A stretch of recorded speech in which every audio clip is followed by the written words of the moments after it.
Oi, Maíra. Oi, Clarissa, tudo bom? Tudo bom, querida? Conta pra gente quem está com a gente hoje aqui na Tenda Materna, nesse episódio mais do que especial. Pois é, Clarissa, olha só, hoje a gente está tendo a honra, o prazer de receber ninguém menos que Laura Gutman, que tem uma história aí maravilhosa com o tema da maternidade, uma trajetória incrível com isso. E, na verdade, para mim, tem um gostinho muito especial receber você. É uma honra, viu, Laura? Porque estava contando para vocês nos bastidores, a Laura foi o primeiro livro, né, que eu li sobre esses temas na gravidez da minha filha, 10 anos atrás, por recomendação de uma amiga minha que estava no Brasil, que conhecia seu trabalho, e eu fiquei impactadíssima. Na época, eu não tinha a menor ideia de nada desse universo. Coincidiu de eu estar com essa amiga grávida de 2 meses, visitando o Brasil, sem saber que eu ia estar grávida. E aí, quando ela me recomendou o livro, eu lembro que aquilo abriu assim minha mente. Eu falei, gente do céu, eu preciso ser essa pessoa, essa mãe consciente. Como é que faz para fazer isso? Aí voltei para a Espanha com o livro já comprado, apresentei para o meu namorado na época, né, o pai da Nara, e a gente entrou por esse mundo, acabou se envolvendo, tentando fazer a biografia humana, fez uma parte da biografia humana. Enfim, foi um divisor de águas. E naquela época eu não tinha ideia que eu ia me tornar educadora parental, mentora de mães. Fiquei consumindo seus livros ao longo de todos esses anos, então, assim, para mim é incrível poder receber você, né? Que, enfim, para quem não conhece a Laura Gutman, ela é argentina, ela é investigadora da conduta humana, conferencista, escritora, criadora da biografia humana, autora de diversos livros, inclusive tem vários publicados em português, depois vocês podem procurar, tá? E um deles foi esse, A Maternidade, o Encontro com a Própria Sombra, que foi o primeiro que eu li. Hoje a gente está recebendo ela para poder falar sobre o poder das mães, em homenagem ao mês das mães, né? O mês das mulheres, melhor dizendo. Então vai ser muito significativo ter ela aqui para poder falar sobre esse tema. Bem-vinda à Tenda Materna, querida. Muito obrigada por estar aqui, dando a oportunidade de te entrevistar. Eu queria começar assim perguntando para você, Laura, como que você chegou até aqui, né? Por que que você escolheu falar sobre esses temas? Enfim, falar um pouquinho da sua trajetória. O que que te levou a escrever esses livros? Bueno, un poco de historia, una historia larga. Voy a hablar en un español divagá, porque mi portuñol es bastante malo. Los inicios fueron en mi infancia. Yo era una niña que tenía una especial atracción por los bebés, o al revés, los bebés tenían una especial atracción hacia mí. Yo iba por la calle y aún hoy me sucede que soy vieja, y si había un niñito pequeño, enseguida sale y viene me sonríe, viene conmigo. Me pasó hace 2 días, yo estaba en la playa, en la costa del mar argentino, con mi hija y mis nietos, caminando, y una niñita de repente se soltó de la mano de su mamá, me agarró la mano, me empezó a besar y me dijo, quiero ir a tu casa. Y mi hija, que ya está acostumbrada, se ríe, porque todo el tiempo me pasa eso. Como una especie de vínculo espontáneo con el universo de los bebés. Mucho más tarde yo me convertí en mamá, yo estaba exiliada en París, en épocas de la dictadura argentina, sola, sola no, tenía a mi enamorado, ¿no? Pero sola sin mi familia, tenía 22 años, tuve a mi primer hijo, éramos estudiantes, no teníamos dinero, no teníamos ropa para el frío, en fin, fueron años difíciles. Pero apenas mi bebé nació, yo tampoco sabía nada sobre maternidad, espontáneamente, no sé cómo en esa época, porque mi hijo tiene 43 años, el mayor, encontré en Alemania lo que se llamaba un cangurú, que serían hoy el fulardo, que en esa época no se usaba, no se hablaba de lactancia, o sea, no se hablaba de nada. Me lo até así y espontáneamente yo sabía que mi bebé tenía que estar conmigo. Y me empecé a dar cuenta porque yo, como todas las mamás primerizas, trataba de hablar con otras mamás. Y yo tenía dos problemas. Una, que me parecía que eran todas viejas, porque yo tenía 20 y cualquier mamá francesa tenía 40. Entonces me parecían que eran muy viejas, eran de otra generación. Otro problema es que yo era latina, muy abierta, y las madres francesas eran más rígidas, más cerradas. Y yo las invitaba a mi casa, pero creo que deben haber estado tan desesperadas que aceptaban venir a mi casa.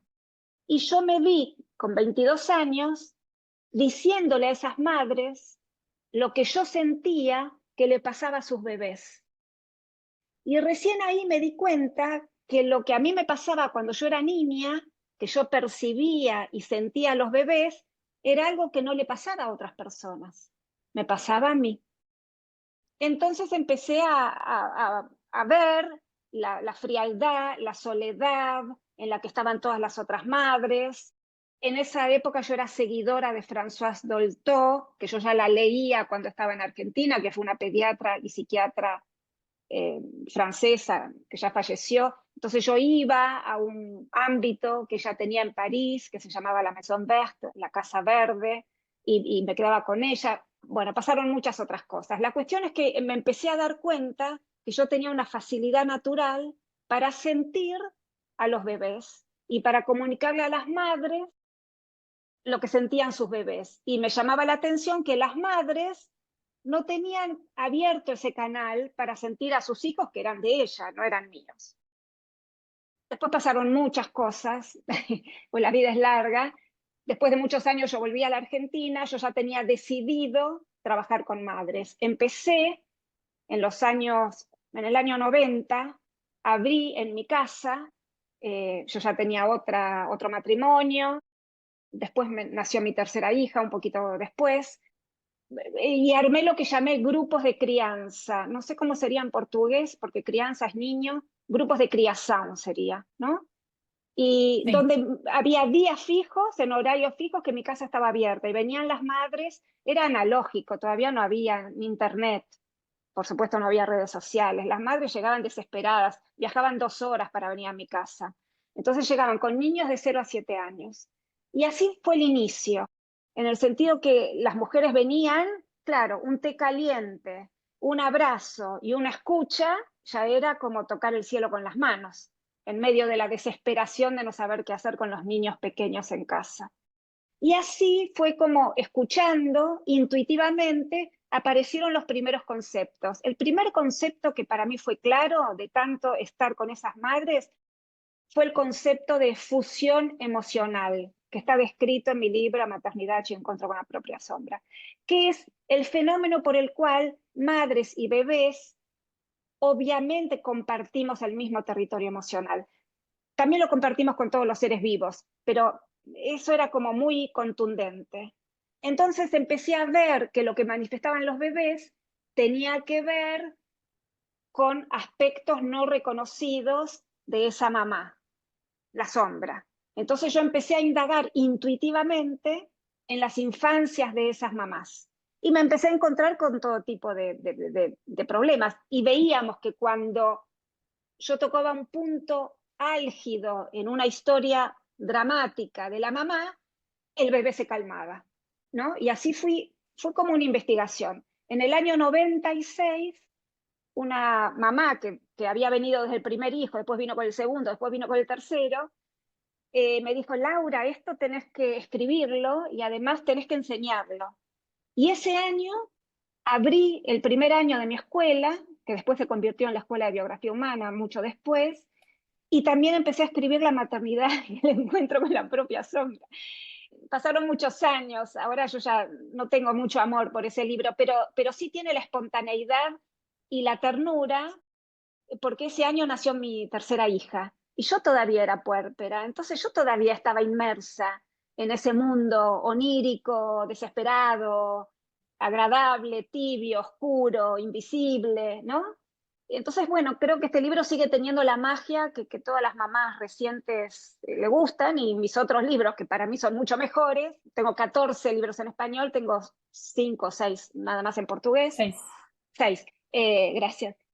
Bueno, y entonces empecé mi escuela, y con la escuela, a medida que fui enseñando, eso que yo hacía intuitivamente se fue organizando, y yo así fui creando la biografía humana como un sistema de indagación de la sombra de cada individuo, porque al principio empecé por las madres, resulta que después, hombres o mujeres, con hijos o sin hijos, todos hemos tenido una infancia, todos hemos nacido del vientre de una madre, todos hemos padecido una infancia injusta respecto a las expectativas que traíamos al nacer. Todos hemos generado ciertos mecanismos de supervivencia porque estamos vivos, a pesar de no haber sido suficientemente amados como hubiéramos necesitado como criaturas de mamífero humano. Y entonces generé un sistema que enseño y que tengo profesionales en mi equipo, por supuesto, pero muchas otras personas se forman en mi escuela y atienden personas a través de este sistema de la biografía humana, que es muy bueno. Y que su punto importante, creo yo, no está tanto en la maternidad, pero sí en nuestras propias infancias. Y que se ponen muy de manifiesto nuestras propias infancias cuando las mujeres tenemos hijos. Es como que nuestra infancia aparece, emerge con total brutalidad y contundencia cuando devenimos madres, y toda esa sombra emerge, y ahí es cuando nos preguntamos cómo, si yo, no sé, manejo una empresa, soy exitosa, puedo hacer tantas cosas, y estoy con un niño en casa y me hundo en una depresión absoluta, ¿no? Tanto para darnos cuenta que sobre todo las mujeres hacedoras, no, la maternidad no se trata de hacer, sino de aprender a estar en la verdadera dimensión del sí mismo lastimado. Y esa es la enorme dificultad. Com certeza é o nosso grande desafio, né? Ficar e acompanhar aquilo que não pode ser acompanhado e sustentado na nossa própria infância, né? E eu acho, Laura, né, que é por isso que esse livro, por mais que talvez hoje você tenha suas críticas em relação a ele, né, com todo o amadurecimento e esses anos de história que passaram, toda a sua experiência, assim, mas realmente é um livro, né, que ele fala disso de uma forma muito direta, né, sobre esse conteúdo da nossa infância que vai emergir aí agora, né? Por que que isso acontece que as crianças têm esse poder de acessar isso, né? E esse movimento psíquico que acontece aí, e a gente não tem muito controle, mas o fato é que essa sombra vai se espalhar e agora ela está talvez um pouco mais palpável. E a gente pode olhar para isso, né, e apreender sentido, como é o que a sua metodologia ela traz. Tem um conceito, né, acho que você falou um pouquinho desse encontro com a própria sombra, né, dessas feridas de infância, no encontro da mãe com o bebê, que elas vêm à tona. Você falou um pouco da fusão emocional, eram temas que a gente queria, né, que você tocasse. Mas tem um outro conceito que está no seu trabalho, que eu queria que você explorasse um pouquinho, que é o conceito do discurso enganado. Que você fala, né, assim, por que que é tão desafiador, né, isso tudo que me aparece aqui nesse encontro com o meu bebê, e eu sentia que estava tudo bem, que eu estava muito adaptada, como você falou, né, e de repente eu estou me vendo aqui no meio de um monte de coisa e estou muito confusa, perdida, assim. Eu queria que você falasse um pouquinho sobre o discurso enganado, como ele impacta, né, a nossa percepção sobre a nossa infância, sobre a nossa relação com os nossos filhos, se você puder explorar um pouquinho esse tema. Sí, es complejo, voy a tratar de decirlo simple. Hay un libro que está en portugués que se llama O Poder do Discurso Materno, que lo recomiendo mucho, porque el libro está muy bien, está muy claro. Es así, cuando nosotros nacemos, la mayoría de nosotros hemos sido atendidos y criados por nuestra madre o alguna figura maternante. Esa madre, como todos nosotros, tiene una interpretación de la realidad, nombra cómo ella vive, sus propios valores, lo que es bueno, lo que es malo, lo que sufre, quién es el culpable de su sufrimiento. Mamá tiene, como todos nosotros, una mirada y una interpretación de la realidad.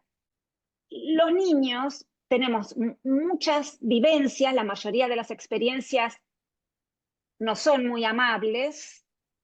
Sin embargo, los recuerdos que nosotros tenemos ahora que somos adultos están organizados en base a lo que nuestra mamá ha dicho. Supongo que en Brasil debe haber en algunos periódicos acá en español lo llamamos la sopa de letras. Hay muchas letras como un crucigrama, P, R, Q, S, A, B, T, Q, y dice, encuentre las que están en horizontal, encuentren las que están en vertical, y Chama armen una frase. caça-palavras, caça-palavras. Caza-palabras, muy bien. Entonces, cuando nosotros buscamos esas palabras y armamos, hoy es quinta-feira y hace calor, después voy a recordar, era quinta-feira y hacía calor. Pero si yo quiero recordar cada una de esas letras, si no están nombradas con cierta lógica, no las puedo recordar. Por más que trate de estudiarlas, no las voy a recordar. Cada una de esas letras son nuestras experiencias como niños. Experiencias de desamor, experiencias de miedo, experiencias de soledad, experiencias de abuso, experiencias de injusticia, experiencias de no entender, experiencias de tenerle miedo a mamá, experiencias de tener miedo a papá, experiencias. Sin embargo, si mamá no las voy a recordar, la conciencia necesita un orden. La conciencia necesita palabras ordenadoras para poder fijar los recuerdos. Entonces, si mamá dice, tu padre es un desgraciado, un alcohólatra y un mujeriego, mi mamá me puede haber pegado salvajemente y mi papá nunca. Mi mamá puede haberme castigado y mi papá nunca. Mi mamá puede haberme abandonado y mi papá era el único que me leía historias a la noche, y sin embargo, lo que yo voy a recordar es que mi papá era un maldito mujeriego, egoísta, alcohólatra. ¿Por qué? Porque fue lo que mi mamá nombró. Y esto, entiendo que quienes nos están escuchando no me lo van a creer. No me lo van a creer porque todos creemos que nuestros recuerdos son confiables. La realidad es que nuestros recuerdos no son confiables. Y el trabajo de indagación de la biografía humana, en principio, lo que busca son todas esas letras sin sentido, que son las experiencias reales que hemos tenido, que los individuos no recordamos. Y ponemos en otra lógica cómo mamá organizó e interpretó su propia realidad, a su vez porque mamá tampoco recuerda sus experiencias desastrosas con la abuela materna y la abuela materna con la bisabuela, etc. Y lo peor es que nosotros, a lo largo de la infancia y adolescencia, también vamos organizando nuestro propio discurso engañado, que es la interpretación que nosotros hacemos de la realidad, muchas veces mucho más aliado o identificado con el discurso de mamá de lo que creemos. A veces creemos que somos completamente distintos y resulta que estamos muy identificados y muy leales al discurso de mamá. Aunque mamá era analfabeta y yo soy abogada y creemos que no tenemos nada que ver, pero probablemente en cómo divido lo bueno de lo malo, lo correcto de lo incorrecto, lo que corresponde, lo que no corresponde, de una forma muy inconsciente, funcionamos con una enorme lealtad. Y para comprender fehacientemente cuál fue la realidad emocional que hemos vivido a lo largo de toda la infancia, es muy importante detectar el discurso engañado. Necesitamos a alguien de afuera que lo haga, en este caso un profesional. A la BH, biografía humana, lo llamamos por las iniciales, BH. Y a los profesionales formados los llamamos BAgadores. Entonces necesitamos un BAgador que pueda mirar desde afuera y ayudarnos a admitir cada una de esas letras que no recordamos y compararlas con lo que tenemos organizado. ¿Por qué es importante? Porque las dificultades que tenemos hoy, por ejemplo en la maternidad, creemos que tenemos un niño demasiado demandante, o tenemos problemas con nuestro matrimonio, o tenemos problemas con nuestro trabajo, o nos enfermamos, o lo que sea que nos pasa, lo vamos a poder comprender si primero comprendemos realmente de qué escenario de infancia provenimos. Luego veremos qué hicimos para sobrevivir y luego veremos qué seguimos haciendo y cómo nosotros generamos los escenarios actuales que además nos hacen sufrir. Y para eso, realidad, realidad, realidad, realidad. Perfeito. Só um aviso: quem tiver com dificuldade de entender o espanhol da Laura, vai ter uma versão desse episódio no YouTube, tá? Com as legendas em português para os trechos da fala dela. Então, é só vocês se organizarem para correr pro YouTube do Canto Maternal. Mas, Laura, é muito interessante escutar isso. Eu lembro da minha mãe faleceu já há 13 anos, tá? Então, quando eu descobri a biografia humana, não tive a oportunidade de indagar nada para ela. Mas fiquei colhendo algumas informações com a irmã dela mais próxima, que acompanhou meu parto, por exemplo, ou com meu pai, que estava vivo também na época. E me chamou a atenção porque minha mãe tinha um discurso de aquele típico: você nunca aceitou meu peito, nunca consegui dar de mamar porque você recusava. Depois ela veio com um papo de que o meu irmão, quando nasceu 7 anos depois, também estava com dificuldade de aceitar o peito e falaram para ela: ai, tenta mudar a coisa que você usa para limpar o bico do peito, porque às vezes a criança recusa. Aí ela: foi isso, porque a Maíra sempre foi enjoada com comida, com cheiro, com não sei o que, certeza. Enfim, repeti essa história. Quando eu fui indagar a minha tia com mais detalhe, né, já um pouco mais com o olho mais crítico, peraí, deixa eu ver se esse discurso tem sentido. Ela veio contar que minha mãe teve uma hemorragia no parto e perguntei depois, mas como é que foi? Ah, coisa, bobagem, nada, sabe? Daquele jeito bem silenciador. E eu fiquei, nossa, imagina como deve ter sido. Depois, indagando mais histórias, eu lembrei, minha mãe era a 10ª de 13 filhos. Minha avó teve 14 gravidezes em 20 anos. E eu já fiquei muitas vezes escutando você em cursos e seus livros e tal, me perguntando como que era o puerpério dessas mulheres. Assim, No, no había, no, no não había, havia. no, no, los sacaban así, los dejaban así, claro, Porque no. imagina o silêncio, o deserto emocional da minha mãe lá, passando por uma hemorragia. Certamente eu fui separada. Claro que ela não tinha como amamentar, entendeu? Ela também não recebeu peito. Nenhum dos filhos da minha avó receberam peito, só um por um mês.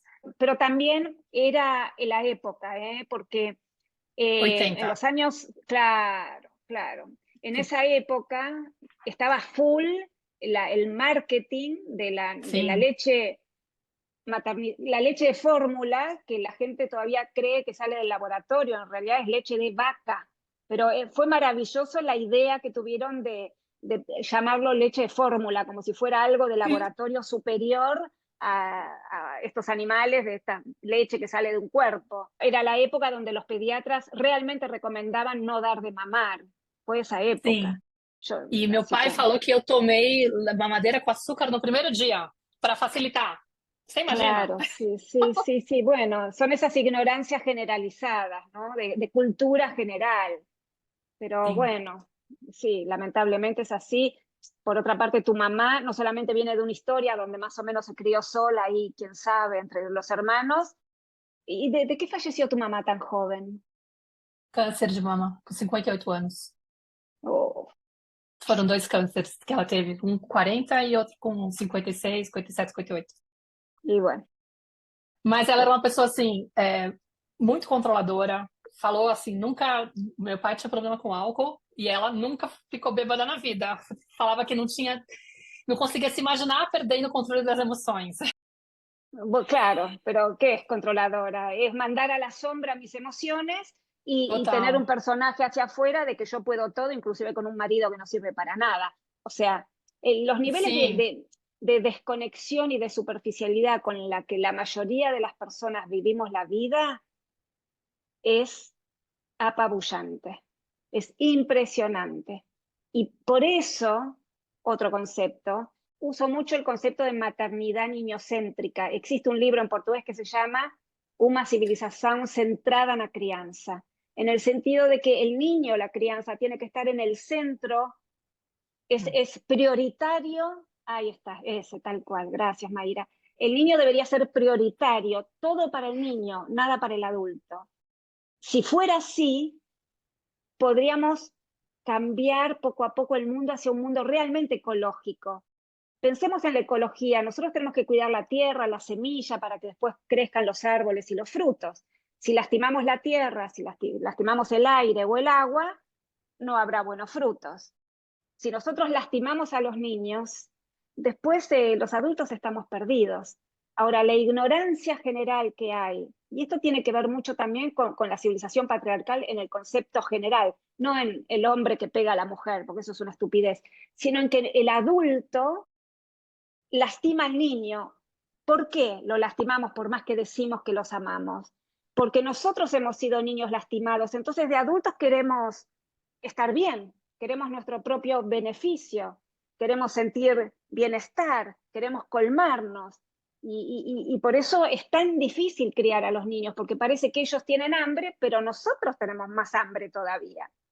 Entonces es una rueda, un circuito que nos lleva a que esos niños, a quienes hoy dejamos hambrientos, el día de mañana van a ser personas como nosotros.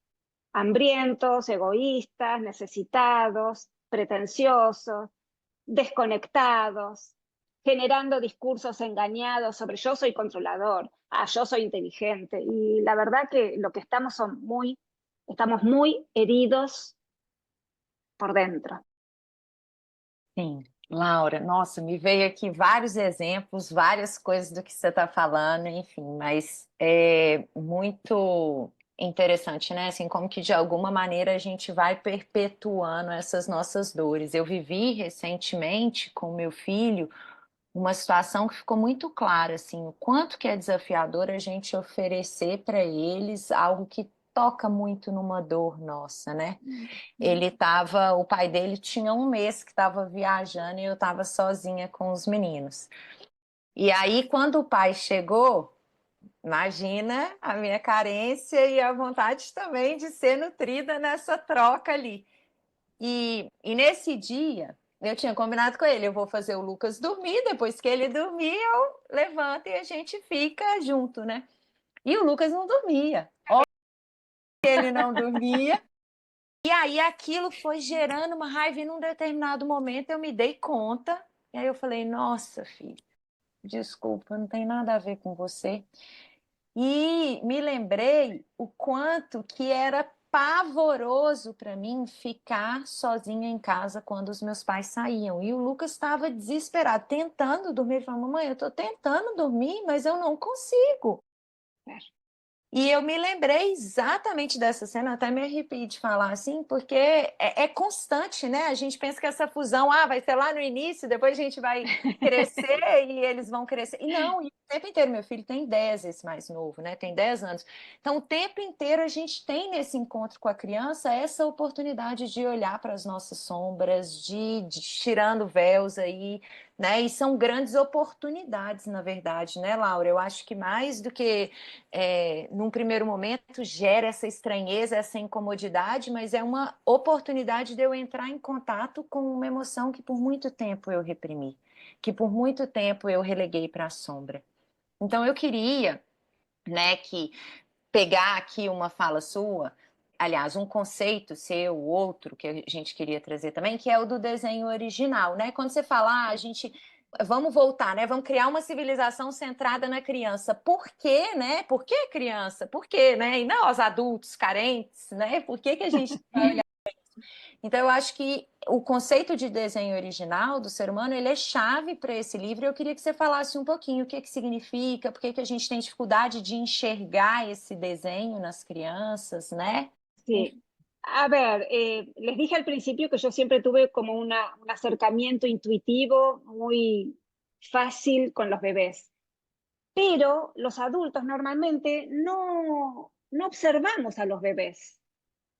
Y el bebé nace según la naturaleza humana, o sea, todavía no tiene cultura, no tiene pensamiento, no interpreta nada, es. El bebé es con todas sus vivencias y todos los bebés nacen iguales, en cualquier época, en cualquier región del planeta, iguales. Muy prematuros, el ser humano nace muy prematuro. Pensemos que nosotros deberíamos tener 9 meses de embarazo intrauterino y 9 meses de embarazo extrauterino. Significa que los primeros 9 meses el bebé debería recibir más o menos lo mismo que recibía dentro, que es estar en contacto permanente con el ritmo cardíaco de la mamá, regular la temperatura pegado al cuerpo de la mamá, tener acceso al alimento todo el tiempo, porque adentro del vientre el niño no espera para alimentarse, ¿no? Ya de por sí tiene que respirar, tiene que digerir, tiene que regular temperatura. Son un montón de habilidades muy difíciles que en buenas condiciones se pueden superar. Ahora, entonces, si nosotros entendiéramos diseño original, el bebé todavía los primeros 9 meses prácticamente necesita lo mismo que adentro del vientre. A los 9 meses, apenas, 9, 10, 11, apenas si puede gatear o reptar y llegar por sus propios medios hasta el alimento, hasta la teta de mamá. Al año 13, 14, 15 meses recién se pone de pie y camina. A los 3 años consigue hablar, más o menos. Hay quienes hablan a los 2, hay quienes hablan a los 4. A los 7 años recién empieza a tener conceptos de tiempo y espacio.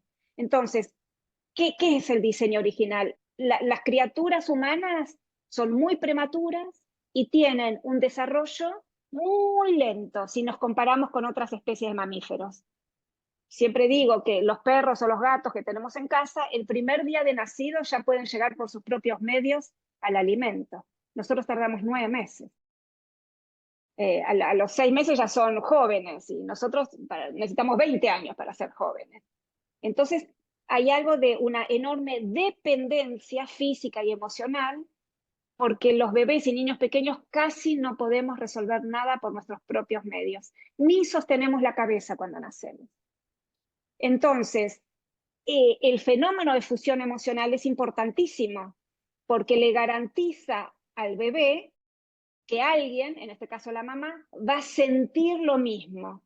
Por eso siempre ofrezco la misma metáfora de estamos en una piscina de agua, si el agua está fría, mamá y bebé sienten que está fría, pero mamá es la que puede poner más agua caliente. El bebé no puede resolverlo si siente frío. Entonces el hecho de sentir lo mismo es un fenómeno muy, muy, muy importante y es garantía de sobrevida para el bebé.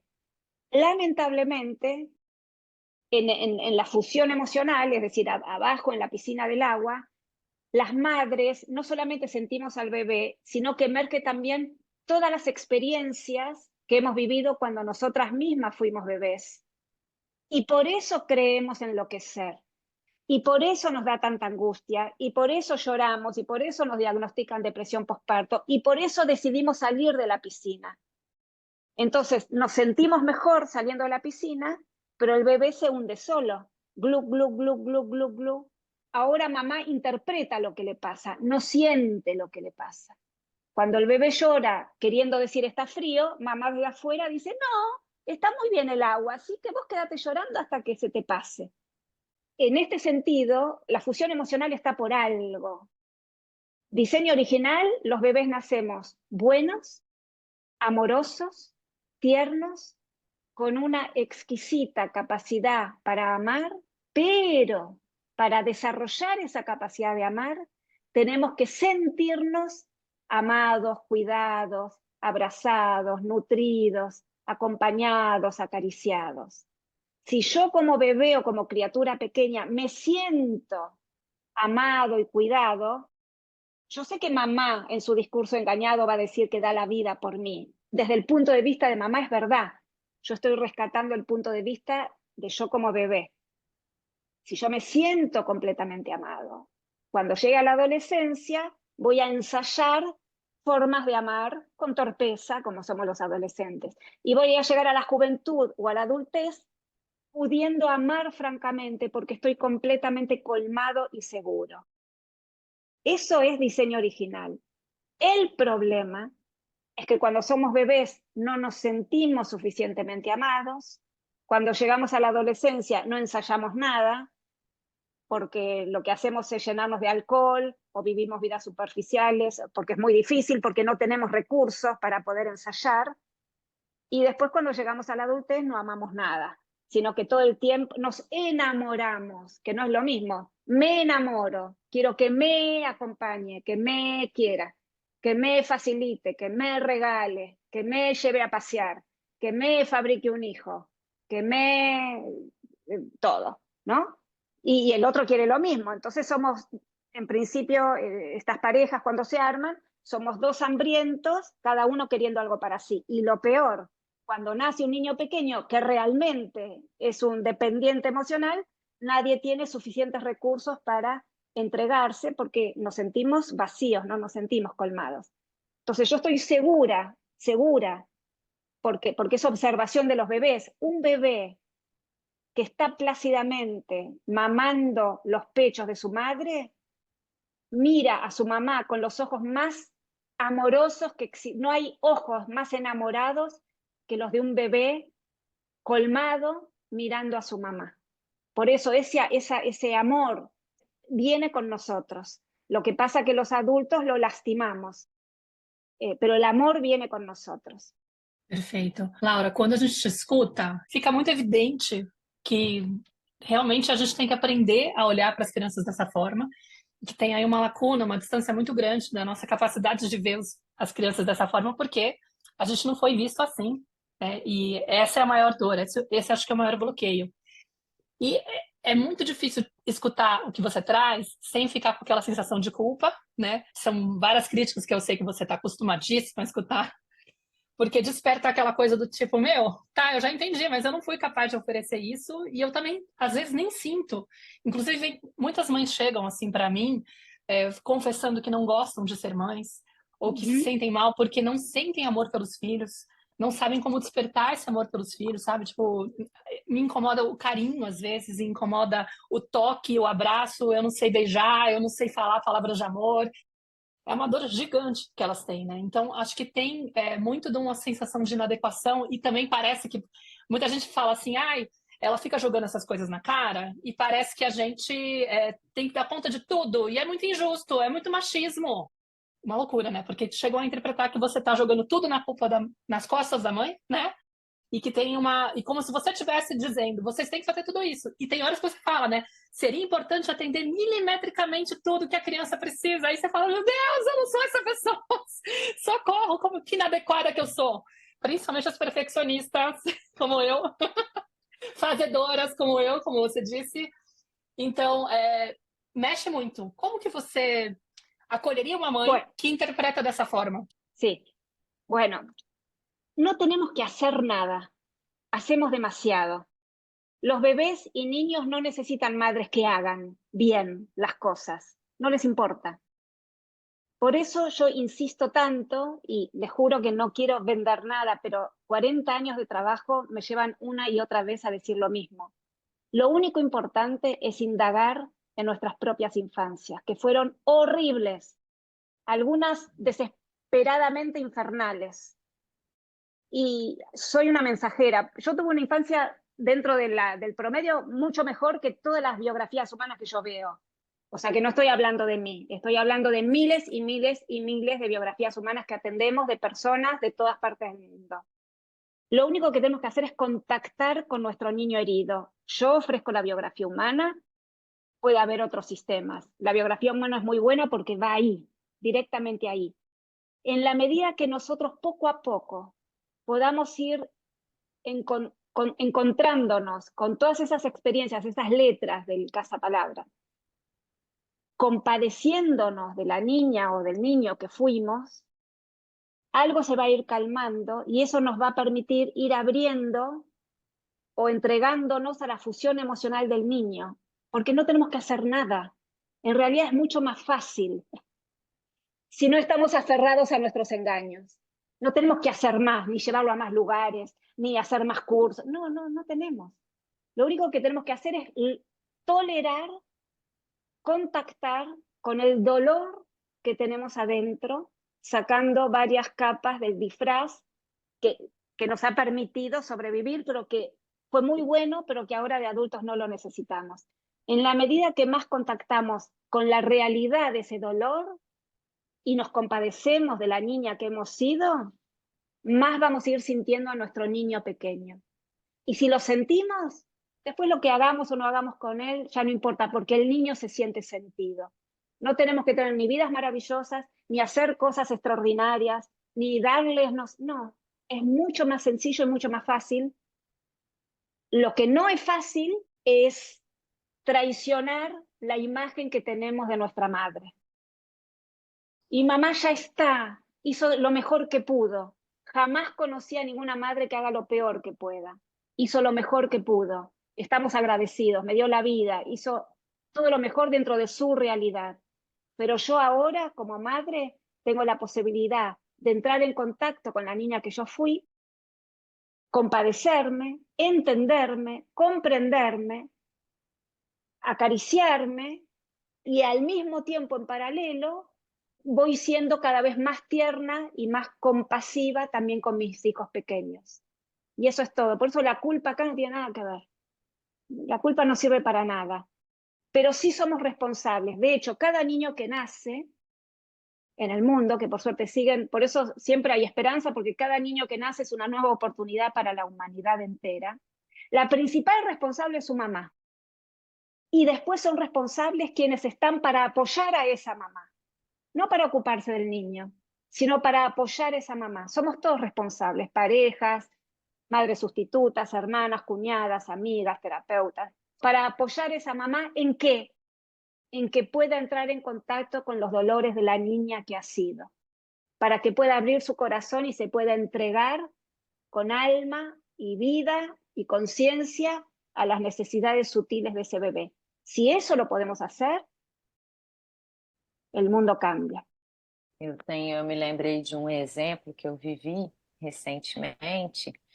E primeiro, né, falando assim que eu fiz o processo da biografia humana com a Louise, né, e foi assim importantíssimo. Já tinha feito diversos processos terapêuticos, mas realmente o fato de fazer a biografia humana e como você disse, né, ter consciência desse cenário de infância, assim, né, e do personagem, do lugar, como eu, a partir desse cenário, como eu me vi nesse lugar, né, e me vejo, e aprendi a me relacionar, enfim, é um antes e um depois, sem dúvida alguma. Mas eu queria contar, né, um exemplo que eu vivi com a minha mãe e com meu filho mais velho. A gente estava no carro e eu estava contando para o meu filho mais velho a história de uma conhecida nossa. Minha mãe não conhecia.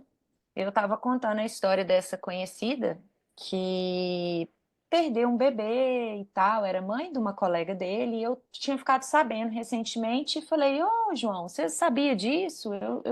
Eu fiquei sabendo, e é uma história muito impactante. E logo que eu mal finalizei, terminei de contar o caso, a minha mãe que estava no carro, claro, sem nenhuma consciência nem intenção, assim, de fazer isso, mas ela atravessou o caso e falou assim, eu também perdi um bebê não sei quando, e tem aquela fulana, e começou a contar outras histórias semelhantes, e trazendo para ela e para outras coisas, assim. Aquilo foi uma violência tão grande para mim, assim, eu me senti tão atropelada e atropelando o João naquilo, porque era um caso assim de uma pessoa próxima que precisava de um tempo para digerir, ele não trouxe nenhuma pergunta, nem nada, e ela já desviou o foco. E na hora, isso, né, depois da biografia, me fez entender muitas coisas, assim, eu falei assim, nossa, imagina quando eu era pequena, o quanto que isso que eu senti agora, que talvez eu não sentiria se eu não tivesse clareza da realidade desse cenário, eu falei assim, olha esse atropelo, hoje eu adulta, com recurso, naquela época como que deveria ser. E eu tive a oportunidade depois de falar com ela e tudo. Mas eu trouxe só um exemplo para ilustrar, porque eu sinto que é isso, né, Laura? A hora que a gente acessa essa realidade, a gente começa a ficar muito mais sensível ao que é violência, ao que gera dor, ao que me gera, eu começo a me reconectar com essa potência amorosa, assim, não, isso não, isso é desrespeito, peraí, a gente precisa de um tempo aqui ainda, eu ainda não digeri, isso é seu, espera, o que você está sentindo, né? Às vezes ela também estava sentindo algo e não deu conta e trouxe. Então, assim, esse processo da biografia humana, ele é muito rico, muito necessário, assim, ele nos coloca num lugar de muita sensibilidade e clareza mesmo, né, do nosso desenho, do que é violento, do que é abusivo, do que foi desrespeitoso e do que é a nossa natureza mesmo e de o que traz esse conforto, essa regulação, amor, né? É um processo muito incrível. Então, só queria, né, talvez se você falasse um pouquinho sobre isso, assim, que não é sobre responsabilizar as mães, sobre culpar o que elas fizeram, deixaram de fazer, como você falou, elas fizeram o que elas podiam com a consciência que elas têm, mas sobre a gente hoje aprender, né, a ficar com aquilo que vai surgir nos nossos encontros hoje, né? A ver, tengo otro libro en portugués que se llama A Biografía Humana, que está bien descrito el proceso. Por supuesto, es como todo, es una travesía, es una experiencia. Uno lo puede contar, yo lo cuento siempre, y sin embargo la experiencia personal es otra cosa y es distinto para cada uno. Lo que sí puedo decir de diferencia entre la biografía humana y muchas otras terapias es que va directo ahí. Lo hacemos rápido, o sea, no, sin vueltas, sin interpretaciones, sin consejos, es ahí. El 90% de nuestra vida está, es como si fueran los hilos de una marioneta, como si nuestra infancia dirige casi toda nuestra vida, sobre todo si no tenemos una conciencia precisa sobre lo que nos pasó, porque cuando sabemos lo que pasó, nos sentimos más libres para accionar hacia un lado o hacia otro, y ahí elegimos. Si no tenemos conciencia, no elegimos nada, porque accionamos en automático. Entonces, respecto a la culpa, ¿no? Que antes estabas diciendo, Mayra, el tema es tener conciencia y después, si yo soy consciente, me hago responsable de las decisiones que tomo, de la vida que le doy a mis hijos, de la crianza de mis hijos, de la comida que como, de la escuela que elijo, de la medicina que uso, de a dónde voy de vacaciones, del tipo de vida que tengo. Soy responsable, me hago responsable porque soy consciente de mis elecciones, ¿no? Yo creo que la biografía humana lo que da es eso. Y aquí vienen personas de diferentes culturas, por suerte tenemos 4 viagadoras que trabajan en portugués, excelentes, como Luis, que fue tu viagadora en el pasado, y bueno, y se prueba una vez, 2 veces, 3 veces, o sea, lo importante es tener una mirada abierta, una mirada completa, una mirada sensata, realista, y después cada uno decide, y hay personas que miramos y tampoco queremos cambiar, eso también es así, también preferimos nuestro confort, y hay otras personas que realmente se comprometen a generar una vida mucho más amable para los hijos, sabiendo que no vamos a tener resultados ahora, que quizá toda esta dedicación y esta entrega la vamos a ver en la próxima generación, cuando nuestros hijos se conviertan en madres y padres, que es lo que yo estoy viviendo ahora, y veo la amorosidad, la espontaneidad, la facilidad con la que mis hijos crían a sus hijos. No tienen que leer libros, no tienen que hacer terapias, porque lo llevan adentro, pero es una generación después. Não, realmente a gente percebe quando a gente consegue conectar com a criança e sentir a criança, ela tem muita facilidade para circular por aí. A Nara está com quase 10 anos, ela vai estar com 10 anos quando o episódio sair, faz agora no final de fevereiro. E ela tem uma empatia, assim, um jeito de reconhecer a dor do outro e se preocupar, que a gente percebe, assim, e fica mal quando percebe que as amigas são tratadas de outra forma. É bem interessante mesmo, a gente percebe como isso molda também a criança. Na verdade, preserva, né? Preserva aquilo que seria o natural. Acho que é muito por aí. Essa forma de olhar a criança como um serzinho mal intencionado é a nossa ferida falando mais alto. Não é a... Así es. Sempre que eu vejo alguém falar assim, eu falo assim, gente, imagina o tamanho da dor dessa pessoa. Para poder realmente acreditar que a criança tem má intenção. Não tem como. Depois que você aprende que não é assim, não tem como olhar para trás e acreditar que a criança tem uma má intenção. Realmente é estar cego, né? Agora, eu queria, antes da gente finalizar, porque está quase dando o nosso tempo, pensar num tema também que às vezes me surge, né? Quando algumas mães falam da dificuldade que elas têm por não se imaginarem mães, não querem, desculpa, não são mães, são mulheres que chegam falando, eu não tenho coragem de ser mãe. Eu já vi você falar muito sobre essa vontade ter muito a ver com uma construção social, certo? Sim. Porém, eu fico pensando, será que para algumas delas também não tem a ver com o fato delas não terem recebido esse amor e terem esse bloqueio? Porque, por exemplo, teve até uma pessoa que entrou na minha mentoria, que é um processo de 10 semanas, uma mulher que entrou, falando que queria melhorar a relação com a filhada dela, que tinha 4 anos, que era sobrinha dela também. E eu falei, você é muito bem-vinda, é uma mentoria feita para mães, mas se você quer melhorar a relação com a criança, tá perfeito, pode vir. E aí aconteceu que ela acompanhou as 10 semanas da mentoria, ficou quietinha, estava em todos os encontros, e no final eu fiquei curiosa, né? Porque eu percebi, eu não fico insistindo para a pessoa falar, né? Aí, quando a gente foi finalizar o último encontro, eu perguntei, e aí, como é que foi para você a experiência? Melhorou a relação com a tua afilhada? Aí ela confessou, ela falou, então, na verdade, eu estava tentando engravidar fazia 4 anos. E ela não tinha me falado isso quando ela entrou. E eu engravidei na quinta semana. Aí todo Ah, mundo qué bien. ficou assim, aí ela falou assim, eu acho que eu tinha questões mal resolvidas com a minha mãe, e eu nunca tinha olhado para isso, olhando para isso com a importância que tinha, não tinha nem nomeado, na verdade, né? Claro, E aquilo foi uma coisa assim que eu nem estava esperando, né? Todo mundo até claro, chorou no encontro, claro. ficou, né? Uau, o que aconteceu com ela e tal. E no final eu fiquei pensando, claro, tem todo sentido. A ver, este es un caso en particular y yo en general siempre digo, si no ingreso en la totalidad de la biografía humana, no sé nada. No, no me gusta interpretar por solo dos elementos. La realidad es que el deseo de tener hijos es cultural. Y está muy bien que un montón de mujeres culturalmente no tengan ganas de tener hijos. Es bastante más misterioso. O sea, lo que sí es instintivo, que está inscrito en nuestro ADN, es la atracción sexual. La atracción sexual es instintiva, no es de acá. O sea, me atrae a alguien, en este caso un hombre, alguien del sexo opuesto. Y después el embarazo es una consecuencia de esa atracción, eso es instintivo. De hecho, los animales, una jirafa no dice, quiero tener un hijo, y entonces van y hacen el amor. Un hipopótamo tampoco. Tienen una atracción sexual y después quedan preñados.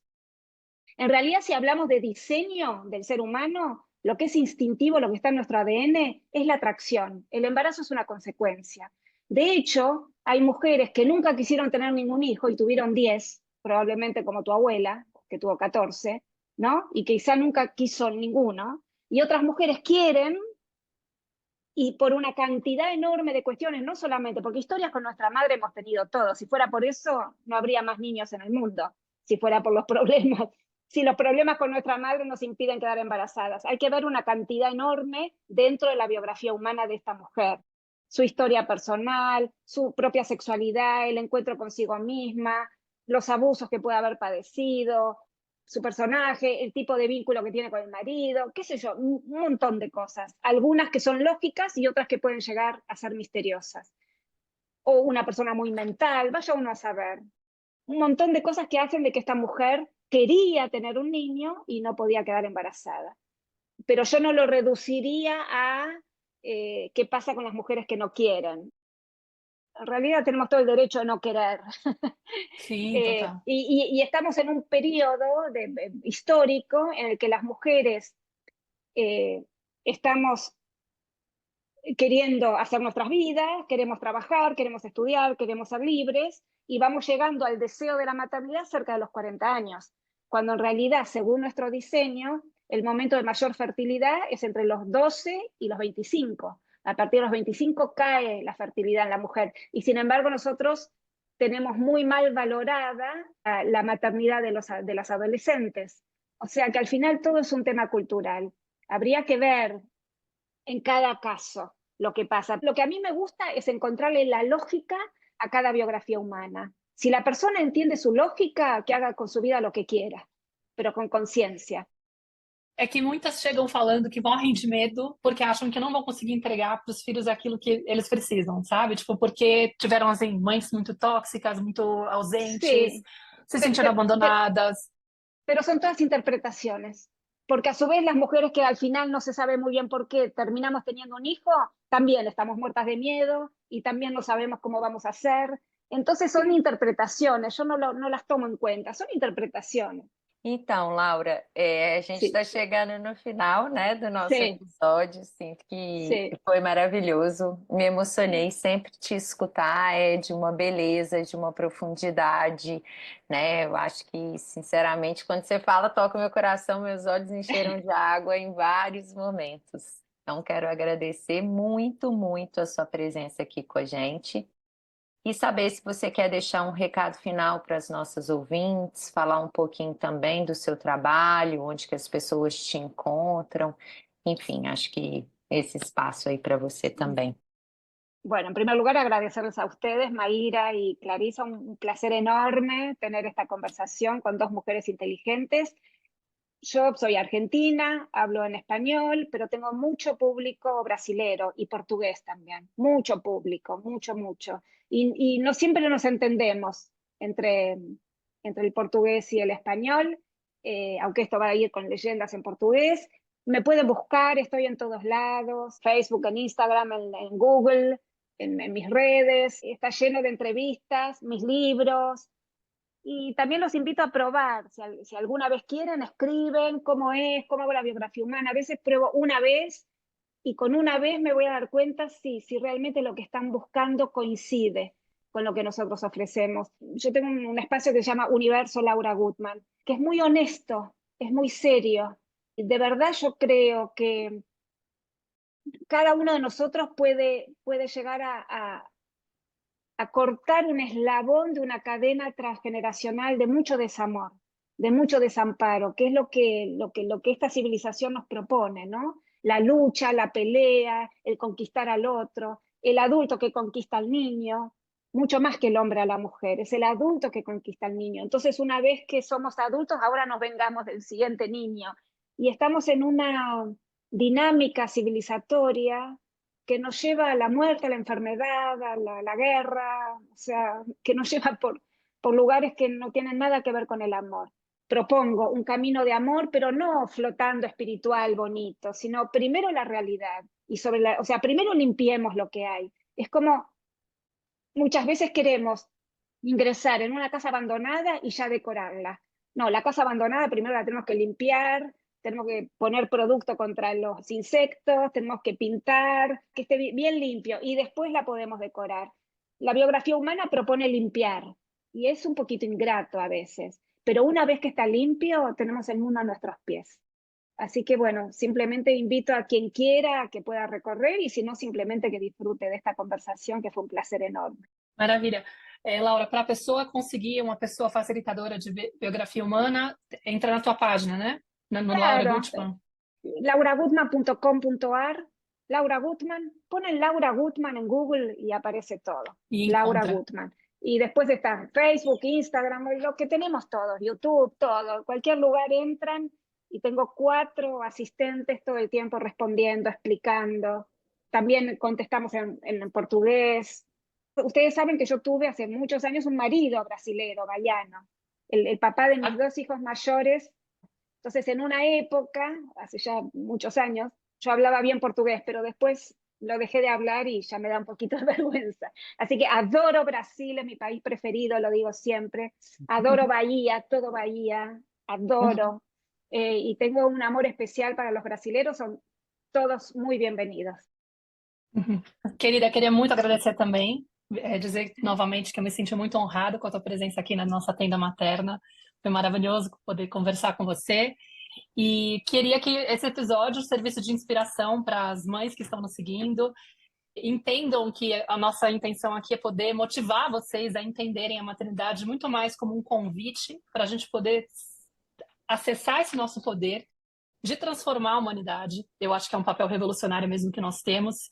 Não entender isso como um peso, mas como uma coisa assim, uma oportunidade mesmo. Gente, que maravilha que a gente tem esse poder, sabe? Vamos aí tentar transformar essa sociedade em um ambiente centrado nessa criança maravilhosa, olhando ela com bons olhos, amando ela como ela é, aceitando e confiando em tudo que ela traz e celebrando cada detalhezinho dela, porque é muito lindo quando a gente conecta com essa certeza, com esse amor. É voltar ao amor, como você sempre diz, né? Esse é o nosso caminho. Então fica aqui o recado para vocês. Espalhem esse episódio para mais pessoas, para inspirar outras mães e outras seguidoras e seguidores. E é isso. Muito obrigada, muito obrigada. Obrigada, Laura. Obrigada a todas vocês que nos escutaram até aqui. E a gente se vê em nosso próximo episódio. Um grande beijo e até lá. Eu sou a Clarissa de Achiara. E eu sou a Maíra Soares, e você acaba de escutar mais um episódio da Tenda Materna, um podcast sobre maternidade e autoeducação. Nossa conversa de hoje te tocou de alguma forma? Tem algo que você vai fazer diferente depois de ter escutado esse episódio? Se sentir no seu coração, compartilha com as suas amigas o nosso podcast. Deixe um comentário no nosso perfil do Instagram, @tendamaterna.podcast, ou no aplicativo do Spotify, contando como esse episódio mexeu com você. Segue a gente para não perder nenhum encontro de inspiração, crescimento, trocas profundas e muito apoio. E se você curte a Tenda e tem interesse que o nosso projeto se expanda, nós te convidamos a se tornar uma apoiadora. Para isso, é só você entrar na página www.apoia.c/tendamaterna e fazer a sua contribuição. O link clicável está aqui na descrição do episódio. Muitíssimo obrigada! Nos vemos em nosso próximo episódio. Até lá!